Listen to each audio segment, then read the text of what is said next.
Од богословска клупа до манастирска тишина. Во вечерашниот попкаст ни гостува отец Висарион, со кого зборуваме за човек што наместо кариера избрал послушание, а наместо бучава избрал тишина. Како изгледа манастирскиот ден, што навистина прават монасите и зошто молитвата не е бегство од светот, туку соочување со себе. Одговори на тие прашања даваме во продолжение. Следува интересна емисија, гледајте не.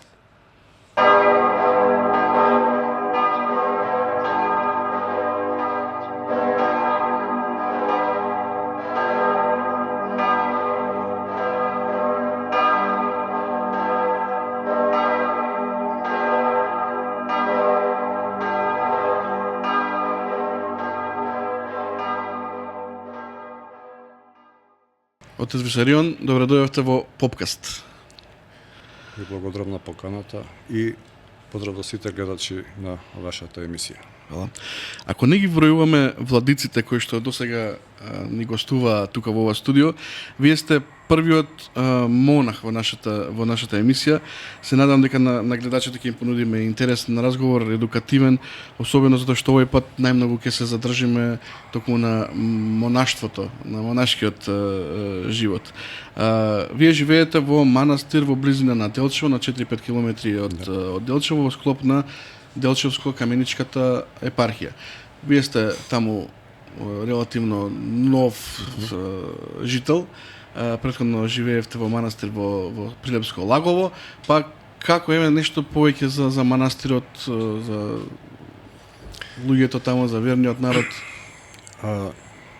Ние во тој манастир веќе сме 3 години од кога се формира новата епархија Делчевско-каменичката. Со доаѓањето на епископот Марко, дојдов и јас, бидејќи ние долго време се познававме, а после дознав дека на тие краишта никогаш немало монаштво. Вие сте првиот воопшто? Да, така кажуваат луѓето кои што таму живеат и свештенството. И одма почнавме со секојдневни обврски, се познаваме со свештениците, бидејќи многу одамна имаме и учено заедно средно богословие. Тој процес на привикнување беше релативно лесен. Лесен и долго време сме ние во црквата и се прилагодивме и народот, фала му на Бога, не прифати. Манастирот во кој што живеам сега е од мал, не е некој голем манастир, но за кратко време Кој манастир е? На Свети Илија, Свети пророк Илија, кој што се наоѓа над градот Делчево, на кај бугарска граница. Не е многу далеку од градот, 5-6 километра.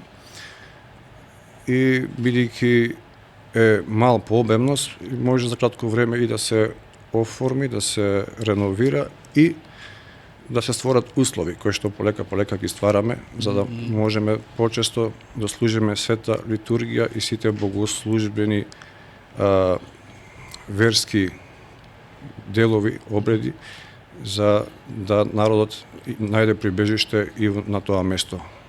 Да. Порано се користел само за слави, се користел за некои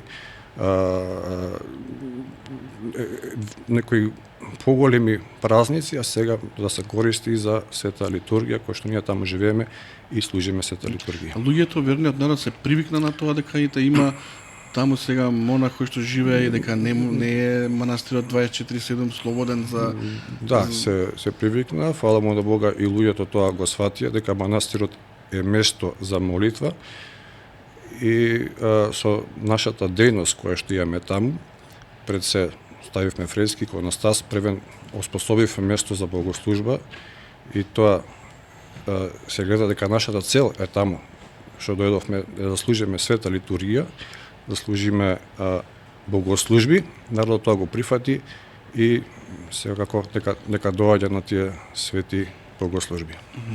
А кои се вашите обврски во епархијата? Епархијата е Делчевско-каменичка е една од најмалите, да речем, помалите ете во кај нас. Ама делува па прилично амбициозно. Дали мала епархија или голема епархија, функционирањето е исто, мора да има таму и секретар, мора да има и благајник, мора да има и намесник, мора во епархијата да има и старешина. Сето тоа како епархија ние го имаме и функционираме на тој начин. Планови на епархијава има нешто? Плановите доаѓаат сами по себе. Целта ни е да служиме литургија, народот каде што таму живее да доаѓа што почесто, а плановите идат сами по себе и со Божја помош и да ги реализираме. Има многу цркви кои што се започнати, не се изградени. Има и манастири кои што се почнати, не се изградени. Така стојат со текот, со долго време стојат и сега со новиот владика, Белокаменички господин Марко, тоа што е било започнато, да гледаме да го довршиме и да го ставиме на следните генерации кои што доаѓаат после нас, да им оставиме нешто. Така. Би почнал јас од многу одамна, со вашето средно образование. Имате завршено средно богословско во Скопско Драчево. Ме интересира како изгледа еден обичен ден на еден ученик по богословија во средно образование. Тоа беше многу одамна и бевме многу млади, 13-14 години, како сме средношколци, прва година. И беше друго време. Различно е од сега?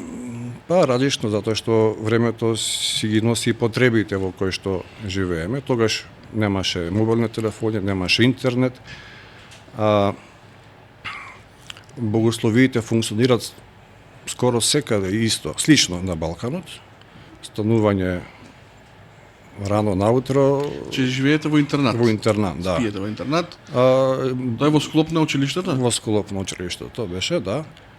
Утрински богослужби, после тоа сепак појадок.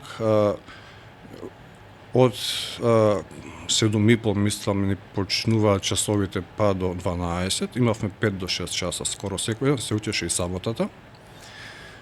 Часови само поврзани со... Па имаше и некои општи предмети, ама повеќето беа стручни. После еден часот, нели, после часовите имавме појадок, ручек, после тоа имавме до 3 сат како слободно време, а се случуваше два пати неделно да имаме и трибини, да се разговара на нека тема. Од 4 часот па до 7 имавме учење, кое што беше поделено со една пауза. Идевме на вечерна, па учевме од 8 до 9 по вечерија и завршувавме денот со спиње. Да, имавме утренна богослужба, имавме вечерна и на крај по вечерија. Одевме на црква кога беше некој голем празник и секако во недела.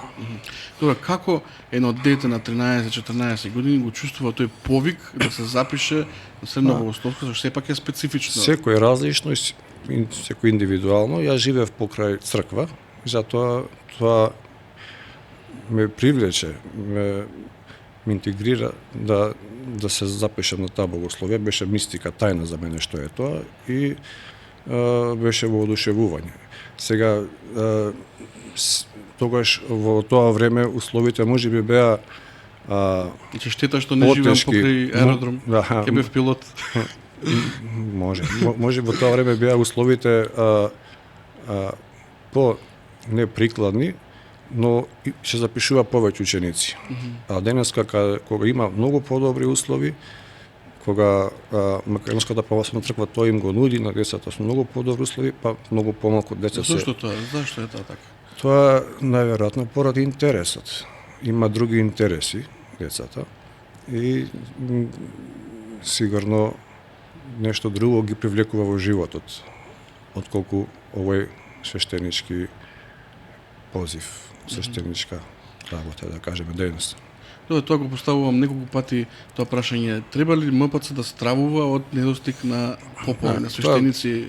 Е тако, ако е намален, нели, интересот кај луѓе во децата. Нека Господ за тоа се грижи, не зависи свештенството ако мора да има богословија или факултет, значи постојат многу благочестиви луѓе, постојат многу млади луѓе кои што се интересираат, читат за религијата, така да не е услов. Во денешното време може би е услов некој да стане свештеник да има факултет или богословие, ама ќе дојде време кога за да биде некој свештеник, тогаш го одбира владиката. Секој владика е одговорен на својата епархија.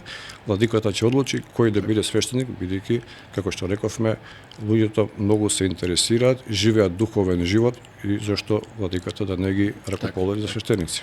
Тоа да се вратиме пак во средно училиште.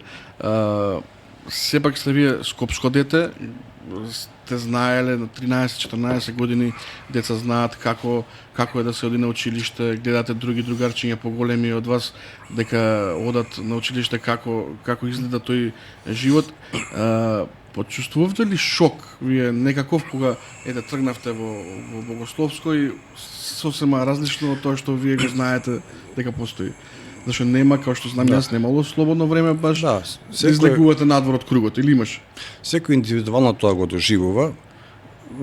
Имаш и излез 2-3 пати неделно, по неколку часа, но ќе се привикне човек, да. Интересно што беше што имаш од секаде од Македонија. Човек ќе се привикне, но дали дете се привикнува во тие периоди кога не растат, времето за се викаме времето ќе покаже. Па сега времето сигурно покажало во какви свештеници сме израснале, во какви духовници сме израснале и што се посеало, што изникнало. Се надевам дека сме на добриот пат и повикани сме да се усовршуваме од година на година. Имаше што се откажуваат? Имаше, малкумина беа што се откажува, ама тоа беше еден вид како искушенички период. Мора свештеникот да има многу искушенија за да стекне искуство во животот. Тие, кои ќе видиме сега, тие проблеми биле минимални од тие што ги имаме сега како возрастни луѓе. Така да, во секој случај, човек може од се да извлече поука и од се да се надогради во животот и да му биде од корис, од нека полза, а не на штета. Така да, јас сум, гледајќи го тоа што го имам поминато како средно богословие, ми беше како еден вид пред живот во монашкиот, затоа што јас после средното богословие одма заминав во манастир и така да таму се сретнав со други искушенија. Така да ако не ги поминав тие, тешко ќе може да се справам со овие што ме очекуваат. Тоа некој професор од средното училиште што ви оставил така траен впечаток, нешто што го паметите, што го кажал. Секој професор за себе си е различен, секој професор со себе си го носи својот карактер, така да со сите имам добри спомени и радосно се среќавам на сето тоа. Да спомнавте дека после средното веднаш заминавте во манастир, тоа беше очекувано за вас или како реагираа да покажете? За некој да појде во манастир треба да се припрема за сето тоа. Никој кој што му текнало во манастир да оди и останал. Затоа има подготовка за се. За некој да појде да живее во манастир, претходно треба да живее духовен литургиски живот. Духовникот е тој кој што треба да му внесе таква желба, за таа желба да се развие. А и сепак тоа е Божи повик, како што и е повик брачниот живот, така е повик и монашкиот живот во христијанството. Како реагираат родители кога Јас се спремав за монашкиот живот уште од мојата кога бев средно трета година и постепено имав пријатели монаси, се здружев со многумина свештено монаси, идев по манастири, читав многу духовна литература. Сета за тоа мене беше природно јас да појдам во манастир и знаев што ме чека, затоа што монашкиот живот едно е кога го гледаш од надвор, а друго е кога веќе ќе влезеш во самиот тој живот. Затоа постои искушенички период, како што во бракот треба да постои треба да постои обручување, еден период кој што брачните другари ќе живеат заедно, после ако се имат сила, се пронашли во животот како сопатници и тогаш и се венчават. Така и во монашкиот живот постои искушенички период каде што искушеникот живее во манастир, ги обавува сите обрски како и монасите, помага во манастирот, чита духовна литература, оди на света литургија, ги посетува сите богослужби, всушност да. И после кога духовникот на манастирот игуменот ќе одлучи дека на вистина може да се носи со... Обично, или нема правило? Нема правило, јас бев една година бев искушеник, после тоа бев расофорен монах. 8 години бев како монах, после тоа ѓакон бев долго време, како јерој ѓакон, и сега 3 години сум јеромонах. Да. Така. Добро, за самиот чин на замонашување, сакам да ми го опишете, тоа е нешто како ново раѓање, одново... Како го доживеавте вие тој? Самиот чин за монашување е повторно раѓање, затоа и се менува името на монахот, како што се менува името на крштевка. Ако некој се крштева во поодминати години, може да се го смени името. Пред Бога тој ќе биде со име како што го добил на крштени, а не како што има на личната карта. Се причестува и во сите богослужби кои што присуствува на тие богослужби ќе го спомнува неговото име како што е крстен, а не како што е роден во личната карта. Човек кој ќе се замонаши, живее нов живот, стариот живот го остава, се раѓа повторно за вечен живот. Тоа го среќаваме секогаш и секаде во светите книги, а и апостол Павле на времето беше Савле, па после тога се покаја, го промени својот живот и стана апостол Павле. Пред тоа беше горнител на црквата. Последно име, а после кога го прими Христа во себе, кога го запозна Господ, се менува човек кој ќе го запозна Господ, па така и се менува и името. Ете го спомнате тоа промената на името, го знаете вие кој ќе ви биде следното име? Не, затоа што монакот кога ќе искушеникот кој ќе појде да живее во манастир, тогаш својата слободна волја ја остава за да може да напредува, да се откаже од сите своји идеи, планови и сите желби му ги предава на Бога, сепак Бог делува преку игуменот, преку свештено-монасите кои што се таму. Значи името го слушате на самиот чин? Името го слушаме на самиот чин. Не мислам дека не е проблем ако сака некој да носи име од некој светител, ама сепак како на крштевка, како што кумот треба да одлучи, така и во монашкиот живот, ако ние сме се откажале од и сме се приклониле кон послушание, безбрачност и сиромаштво, така да нашиот живот го предаваме на Бога и Бог одлучува па дури и за нашиот име. Ви се допадна Висарионот прво?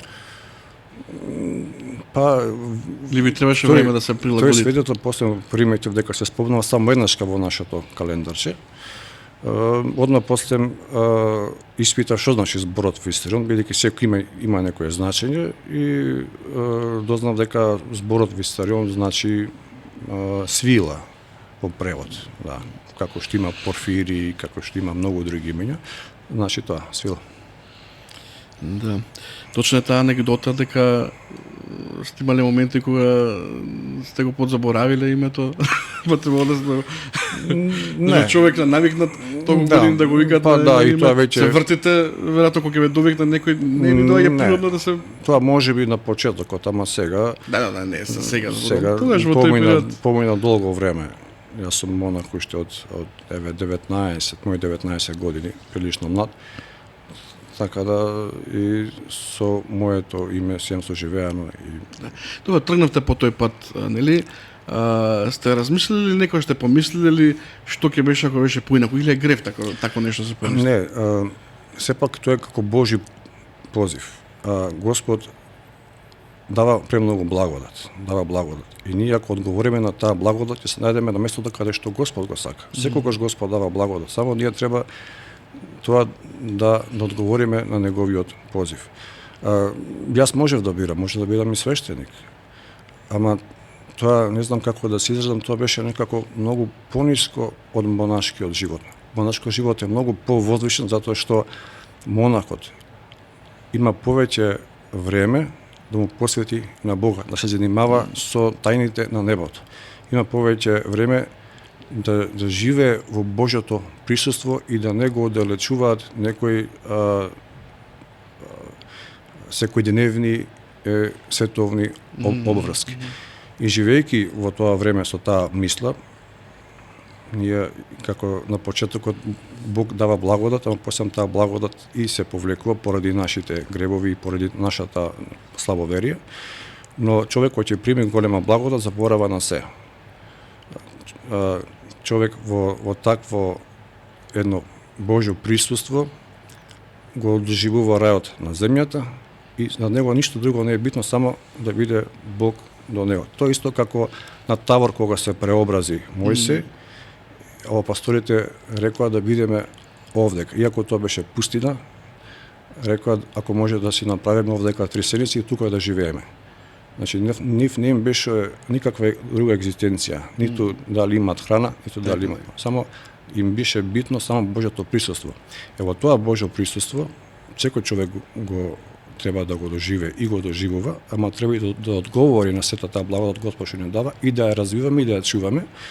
Чувајќи таа Божја благодат, ние стануваме како луѓе и продуховени, затоа што Господ ни ги открива работите, затоа што сакаме да не ги открие и Господ го чуваме во себе. Затоа луѓе некои се викат светители богоносци, кои носат Бога во себе. И како може човек да не биде поинаков, него да биде мудар, бидејќи во Бога се состои сета мудрост. И сета мудрост доаѓа од Бога.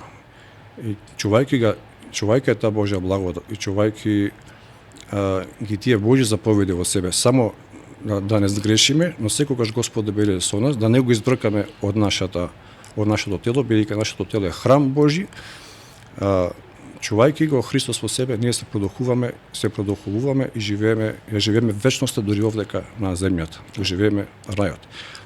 Човек ако се откаже од Бога, човек ако тргне по други патишта и доди по некои своји желби, остварување на своите желби и разочарување, тогаш може да го доживее за жал и пеколот. Од нас зависи дали нашиот живот ќе биде овдека почеток на рајот или почеток на пеколот. Така. Малку за Трескавец, манастирот кој што го велат, кој што го нарекуваат манастир на доблаците. Вие таму појдовте како искушеник. Да. Како се сеќавате ли на тој прв момент кога пристигнате таму, стигнувате со воз на железничка? Да, тоа беше, да. Одите горе, како Ја пред да живеам таму појдов 2 пати само еднашка за да видам каде ќе живеам. И во тој период сепак манастирот се градеше, се обновуваше. Ми беше познат тој терен, а и монасите кои што таму живеа ги познавав. И манастирот се наоѓа над 1200 метри надморска височина, се наоѓа над Маркови кули и е стар може 14 век. Црквата потекнала од Свети Стефан Душан, тоа по тој период е. И навистина беше голема мистика самиот манастир, затоа што цела Пелагонија ја гледаш на дланка. Сосема поинаку беше таму животот, оддалечен од сите световни проблеми од секојдневието. Како функционира еден ден, како еден ден таму кога нема туристи, кога е тишина, кога сте сами горе, како изгледа тоа? Во тој период, пак ќе кажам, да беше друго време. Ја бев таму од 2001 до 2004 година.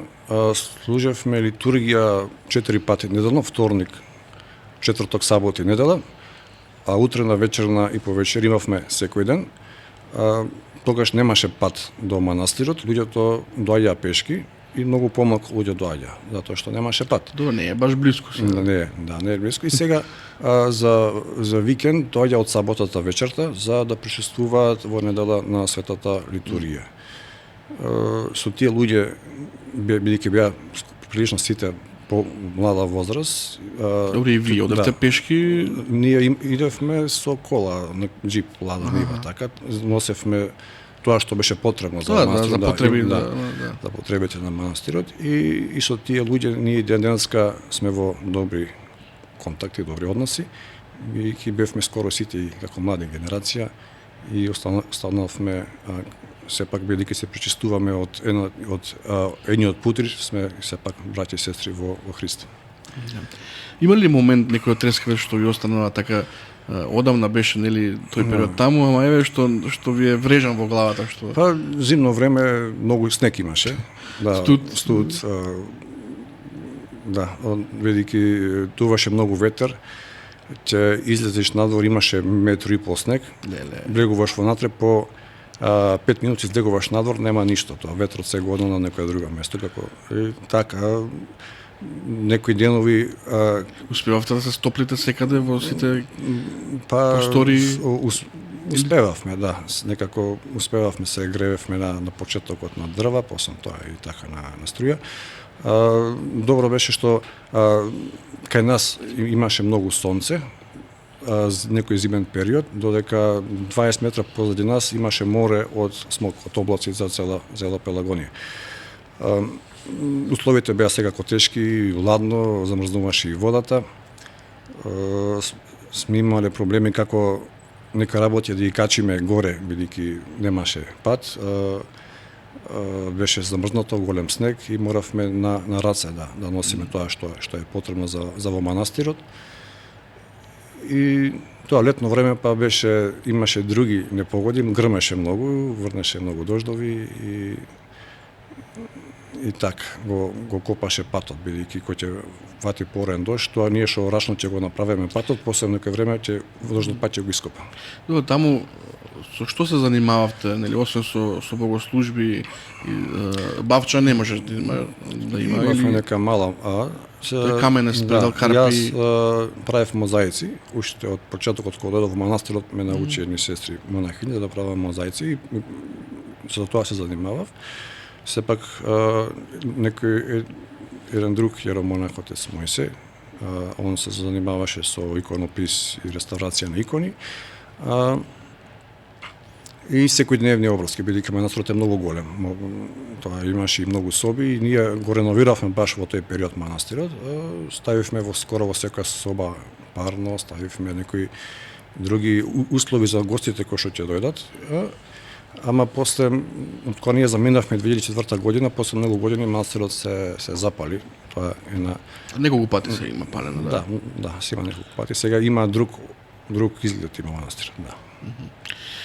Добро, луѓето мислат дека монасите само се молат и тие некои пропратни работи што ги правите, но имате секој свој послушание.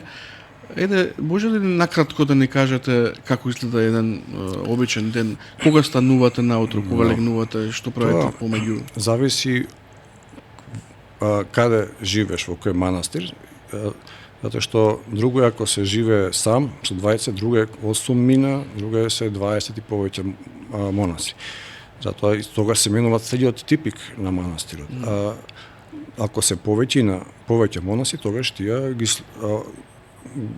сите богослужби што се во денот ги обавуваат, имаат послушание, сепак манастирот треба да си има и своја економија. Тие што живеат помалку во манастир, еден кај јас живеам сам во манастирот, тогаш се менува. Човек не може сето тоа да го испрати. Толку се има и други обврски, ама во секој случај суштината на нашиот живот е да служиме литургија, преку таа литургија ние да се обожиме, затоа што служејќи ја светата литургија, ние го примаме Христос во себе и тоа е целата на нашето живење да да станеме едно со Христа. Литургијата е таа која што е центар на нашиот живот и манастирите и црквите се прават за служење на света литургија. Единствен начин ние да се обожиме не е постот и молитвата, тоа е средство како ние да дојдеме поблиску до Христа. А до Христа ќе дојдеме ако служиме света литургија, ако се причестиме со светите божествени тајни. Тогаш сите ние се обожуваме, Христос слегува од небото, лебот и виното го претвара во вистинска крв и вистинско тело Христово, и сите кои што сме присутни на таа божествена света литургија, и ако се причестиме, се осветуваме и стануваме едно со Господа. Тоа е целта на нашето живење, и за тоа сме повикани и преку светата литургија, преку причеста, да го стекнеме и рајот. Така. Добро, како е да се живее во големо братство? Во неколку луѓе во еден манастир, секој свој табиет, секој свој карактер. Тешко е на секој да му се погоди? До сега немам живеено во големо братство, но имам присуствувано како гостин. Бил неколку пати на Света Гора, сум бил неколку пати по други манастири. Тоа е предание кој што се негува со години, може и векови наназад. И типикот во манастирот е, ако има поголемо братство, не се менува. Секогаш, како што било пред 100 години, така е било пред 50, така и ден денеска. Некои од браќата имат послушание како да бидат за гостопримство, некои имат послушание да бидат на певница да пеат, некои имат послушание нешто друго да работат. Некој што е ромонах, кој што се ротираат послушанијата? Се ротираат, да. Некој кој што е свештеник да служи, некој кој што е џакон да својата џаконска работа, така да се е смислено многу одамна. Така ако го слушаме тоа сето предание и ако го исполнуваме, веќе тоа е измислено многу одамна. Се караат? Дали се караат, не знам, но ние сме луѓе, носиме, нели, тело на себе. Ангелите не знаат како е да се биде човек, затоа што немаат тело, тие имаат само душа. Додека ние затоа се молиме на светителите, затоа што тие живееле во тело, живееле можеби и во слабости некогаш, и затоа се молиме за да не сватат, да не и нашите молитви да ги предадат на Бога за да Господ ги услиша молитвите нивни и да ни помогне во животот. Не ме прашав затоа што ете големо братство, неколку мина, на еден му студи, на еден храната му е солена, на друг не знам. Тоа е се слабости кај човекот, но не е ништо зачудувачко. Затоа што тој што многу грешки, многу па и се кае. Така да, сите луѓе сме различни, не сме исти, секој има различен карактер, но и апостолите имале таков некој бунтовнички дух, ама цел свет го просветиле. Така. Сложни луѓе во петок мрзат, како ќе протолкувате? Тоа е нека народна поговорка, многу има народни поговорки кај нас на Балканот, но некои се прифатливи, некои не се прифатливи. Сложни калуѓери манастир јадат, може да се каже. Може така. Добре, рековме, ете, монасите се од крв и месо, нели, луѓе. Има ли моменти кога сте заморени од се во изминатиот период и едноставно не ви се станува денеска? Треба да дојдете на служба, ама да, како не. Се случува да скокнете, да прескокнете, да одморите телото? Се случува.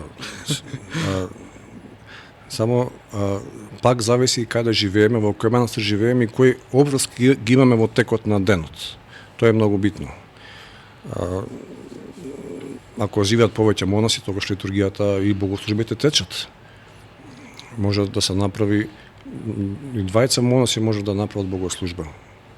Така да се зависи каде се живее и кои се обврските на манастирот. Така. Не ве прашав пред малку за дали се караат монасите, но дали има хумор помеѓу монасите? Се смеете ли си? Имате ли ваш интерен? Па да, тоа е сепак вицови. Тоа е секој дневе, тоа не е ништо страшно. Ако си духовен човек ќе бидеш и продуховен, ќе имаш Духовит. ќе бидеш духовен, ќе бидеш едно со друго. За молитвата сакам да ве прашам. Како да му се објасни на еден современ човек што е тоа молитва, а без тешки црковни термини сега?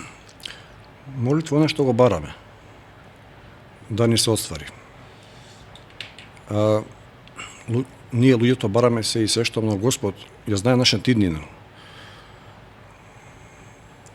И Господ знае дали тоа што го бараме ни е потребно за спасение. Затоа што ние во молитвата Отче наш кажуваме да биде волјата Твоја, да дојде царството Твое. Господ нас сака да не види во рајот, да не види во вечноста, а не ние бараме нешто кое што е привремено за 5-10 години или утре да се случи и после тоа да го заборавиме. Ние како луѓе, кога сме биле помлади, сигурно сме имале едни желби да ни се остварат. И после тоа кој ќе подминеме со години, ќе се сватиме дека тоа што сме го барале не било битно. Току битно е ова сега што нас ни е потребно на 25, на 30 години.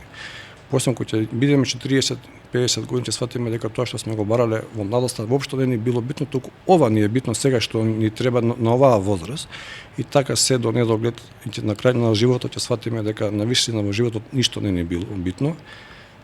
Секој почеток има и крај и пролазност. Едино што ни е битно е да го стекнеме Бога во себе, тој како вечност и ќе ни даде вечен живот. Од овој живот не можеме ништо да однесеме, никакво материјално, а капитал за видниот живот ни е нашиот однос со Бога и нашите почитување на Божите заповеди. Се друго што сме барале, едно време нема да не биде од никакво значење. Само односот со Бога, единството и заедницата со Светиот Дух, кој што го бараме да слезе и да не освети нас, тоа ќе ни биде капитал за вечниот живот. Бидејќи ние во молитвата кажуваме: дојди и стели се во нас и очисти нас секаква нечистотија, и спаси ги блаже душите наши. Некој годиме во црква, знаеме да спалиме свети, да се молиме само за здравје. Ама здравјето кога тогаш мора, телесното здравје, мора кога тогаш да престане. Мора овој живот, телесен живот, да го напуштиме. А ако се молиме за спасение, тогаш имаме вечност. Господ ќе ни даде вечност, затоа што ако ние, како во овој живот, ако се надеваме само во овој живот, на овој физички живот, тогаш сме ние најбедните луѓе. А ако Христос умре, и ние ќе умреме. А ако Христос воскресна, тогаш и ние ќе воскреснеме. Затоа треба да се молиме за тој вечен живот кој што го очекуваме да дојде. И Христос затоа дојде во овој живот, пострада, умре, го распнавме, но и воскресна да покаже како и ние пат треба да имаме во живот, по кој пат треба да одиме, и за да имаме единство со Него. Светите апостоли, иако беа со Христос, иако беа побожни луѓе, го осветија цел свет, и тие беа гонети, тие беа распнати, и тие беа мачени, убивани, но и воскресна. И за нас тие се живи, затоа што ние се молиме на нив. И така како што вели Свети апостол Павле, ако се надеваме само на овој живот, ние сме најбедните од сите луѓе. А како христијани ние сме победници во овој живот, затоа што веруваме во вечноста. И таа вечност ја очекуваме да дојде постојано. Така. Добре, баш ја го спомнавте умирањето, умирачката, баш паметам еден разговор со вас, зашто ние се познаваме долги години, пред доста време разговаравме и го паметам тоа што ми го кажавте дека секое новороденче, секое бебе на овој свет што се раѓа, од првиот ден е заразено со смртта. Поблиску сме на смртта, ама затоа кога се крштеваме, веќе нашиот име е запишено и на небото. Тогаш стануваме членови на црквата. И се пее таа песна. Они што се крстија во Христа, во Христа се облекоа. И од тогаш, како членови на таа црква, пак ќе повторам дека сме ние победници, бидејќи за нас животот, овој живот представува подготовка за во вечноста. и за тоа живееме. Сега, ако имаме мало верие, ако сме преокупирани само за овој материјален живот кој што го живееме, сега ќе имаме многу проблеми. Ќе имаме егоизам, ќе бараме некои работи што не можеме да ги оствариме. Љубомора И животот ќе ни помине во такви суетни непотребни работи. Но ако пред себе ја имаме вечноста и да го имаме да имаме таа мисла како Христос, да го придобиеме и да живее во нас, бидејќи ние сме храм Божи, тогаш овој свет секако тече, но и е поблиску и до рајот, а не до смртта.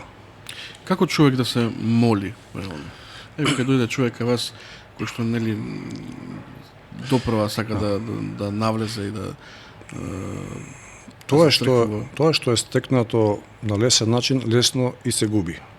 Некој да ја стекне молитвата, треба многу да помине време барајќи го Бога, и Бог кога ќе му се открие, ќе види дека навистина Бог не бил негде далеку во некој Јерусалим, не знам, од некој друг. Туку Бог не е само што е пред нас, туку Бог е и во нас. А кога ќе го најдеме тоа дека Бог е во нас, и тогаш ние ќе се молиме. Нели постои една молитва која што можеме да кажуваме секојдневно: Господи се Христе, Сине Божи, помилуј ме мене, помилуј грешниот. Но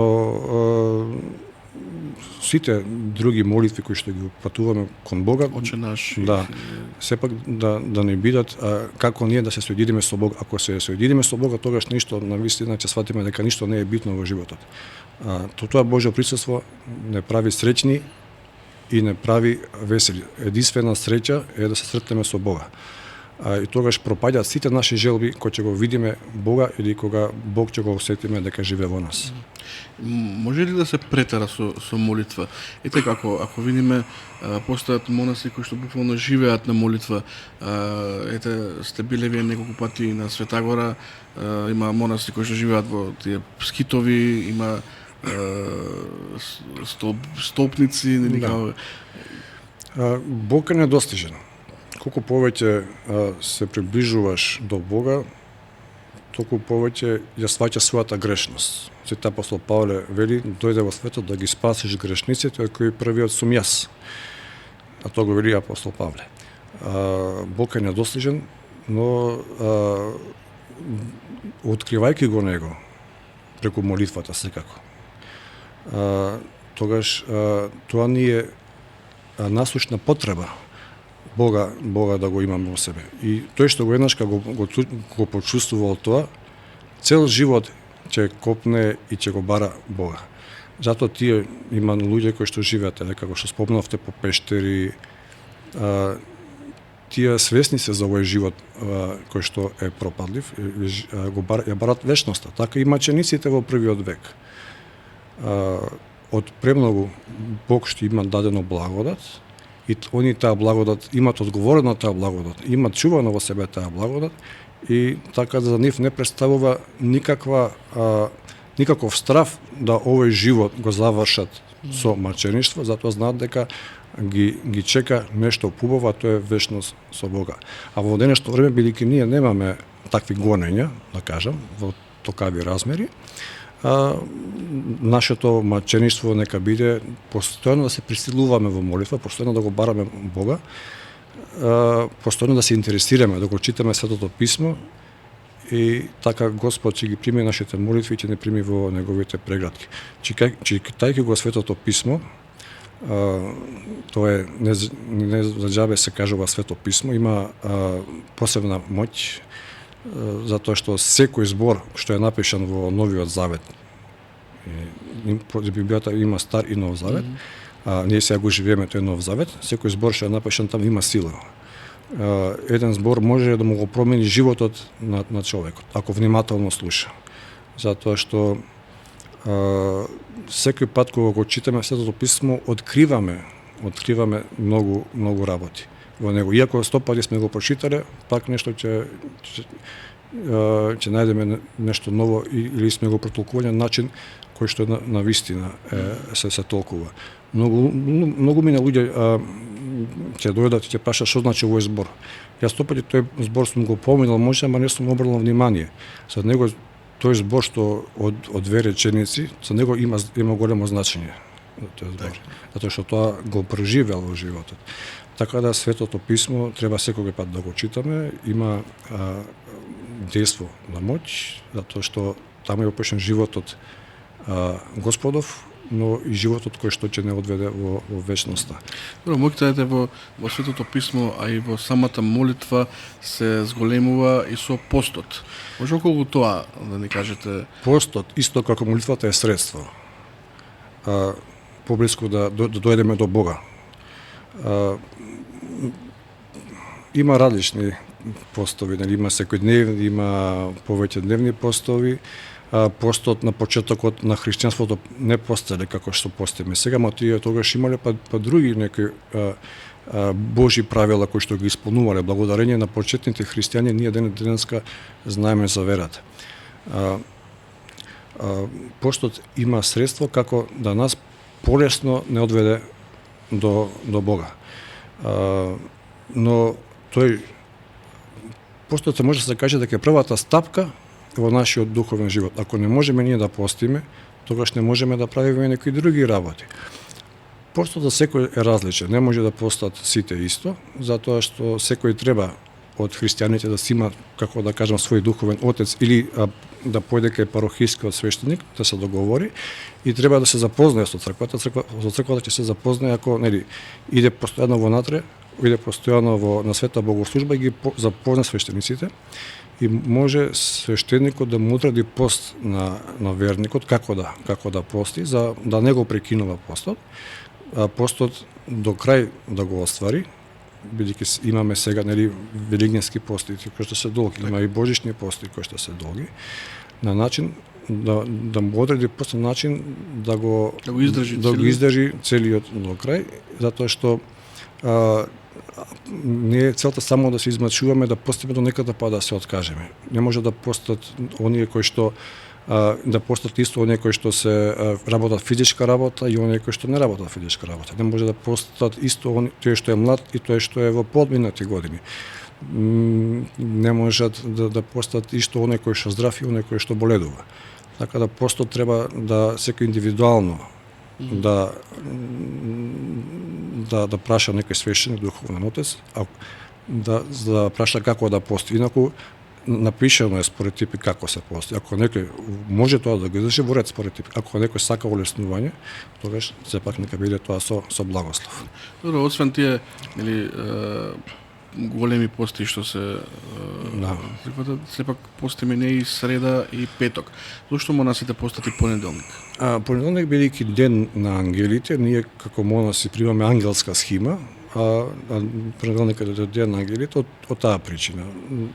Повеќето постат, но не никаков проблем и ако не се пости. Но среда и петок си е веќе востановено. Среда постиме бидејќи Христос е предаден во среда, а петок постиме бидејќи е распнат во среда и постиме пред секој голем празник, пред Великден, ако се постиме бидејќи голем празник, пред нешто многу возвишено, пред нешто многу убаво, ние постиме се спремаме за тој величествен настан како што е Великден, Божик. И има еднодневен пост, крстов ден, сега за Свети Јован исто, пред Свети Јован еден ден пост, како пред нешто многу значено. Но исто така и месо не јадете. Пак и месо. Има тоа врска? Тоа се од каде во кој манастир живееш и од луката. Сега манастир се носи таква. Да, се носи таква одлука. Сепак врз основа на што? Предани. Еве, покрај тоа што се водржуваат од безбрачност, од сиромаштво и од имат и послушание, сепак си додават уште еден подвиг на себе да не јадат месо, некој па нешто друго. Но Господ нели вика, не восквернува тоа што влегува во нас, туку тоа што излегува. Како што спомнавме, постот не е цел во нашиот живот, да се соединиме со Бога, да бидеме луѓе да бидеме отворени за сите, да имаме комуникација, да помогнеме, да бидеме милостиви и сепак и просто да не го ставаме. Само да спомнеме и нешто за светата причест, самиот чин. Сум слушнал дека луѓе се причестуваат само неколку пати во својот живот. На старост, точно, тоа се некои си измислени работи. Светата причест, дете штом се роди, нели, по 40 дена, не е битно па колку дена, се крштева и одма треба да се причести.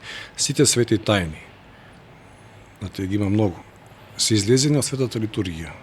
Пример, дете кога се крште, породно се крштевало на света литургија, за да се после тоа се причести. Кога се венчавало на светата литургија, за да може на крај да се причести. Се е поврзано со светата литургија, значи со причест. Причестувајќи се ние, тогаш докажуваме дека сме христијани и докажуваме соборност. Докажуваме дека сме браќа и сестри, бидејќи се причестуваме од едниот путир. Причестувајќи се ние со светото тело и светата крв, тогаш, како што спомнавме, Господ живее во нас, а и ние живееме во Него. И тој ни е залог за вечноста. Единствен начин да се обожиме преку светата причест. Затоа, како што спомнавте, некои пред смрт се причестуваат. Берем тоа да им бине со патнина за во вечноста. Нека го примиле Христос и докажале дека се христијани. Ама тоа не треба да биде веројатно правило само тогаш да се причестува. Правило треба да биде, има правило колку треба да се причестува, да има растојание од 1 месец, не знам, од 20 неколку дена, значи ако не се причестуваме, треба да кажеме зошто не се причестуваме. Која е причината?